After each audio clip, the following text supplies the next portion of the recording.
কেমন আছো বন্ধুরা? আশা করছি সবাই খুব ভালো আছো। প্রিয়াঙ্কা মুখার্জির আরও একটি নতুন ব্লগে তোমাদেরকে জানাই স্বাগত। সেদিনটা ছিল আমাদের নবান, আর তার জন্য তাড়াতাড়ি উঠবো বলে আমার উঠতে অনেকটাই দেরি হয়ে গেছিলো। তো উঠে গিয়ে ব্রাশ করে নিয়ে আমি যেটা প্রথম করি সেটা হচ্ছে, আগে খেতাম লেবু জল, কিন্তু এখন রিসেন্ট আমি চিয়া সিডস ভেজানো জল খাচ্ছি। তো এটা খুব হেলদি একটা মানে ড্রিঙ্ক বলতে পারো। ভীষণই ভালো, যারা ওয়েট লস করতে চাও তাদের জন্যও ভালো, এবং যারা প্রোটিন কিছু খেতে চাও, নিজের শরীরকে হেলদি কিছু দিতে চাও, তো তাদের জন্যেও ভালো।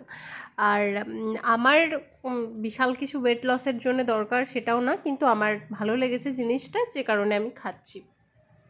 আমার মনে হয় প্রত্যেকটা মানুষেরই, প্রত্যেকটা মেয়েদেরই এক্সারসাইজ একটু দরকার আছে, না হলে পারবে না বেশি দিন টিকতে।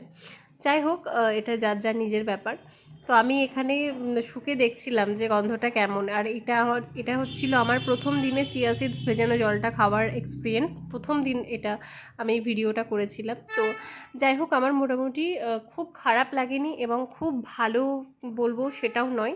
তার কারণ হচ্ছে মানে গন্ধও নেই, স্বাদও নেই, কিন্তু এই মোটামুটি একটা বটে, কিন্তু মানে খুব উপকারী একটা জিনিস।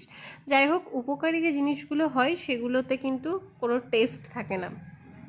খাওয়া হয়ে গেছে আমার, এরপরে আমি রেডি হয়ে গেছি, শাড়ি পরে নিয়েছি, আর টুকটাক একটু রান্নাবান্না করছি। আর আমাদের নবানে বিশাল কিছু রান্নাবান্না হয় না, মেনলি রান্নাবান্না গ্রামেই হয়, গ্রামের নবানেই হয়।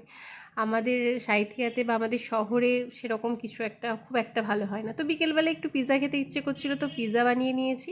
আর ব্লগ ভালো লাগলে অবশ্যই কিন্তু লাইক, কমেন্ট অ্যান্ড শেয়ার করো। টাটা।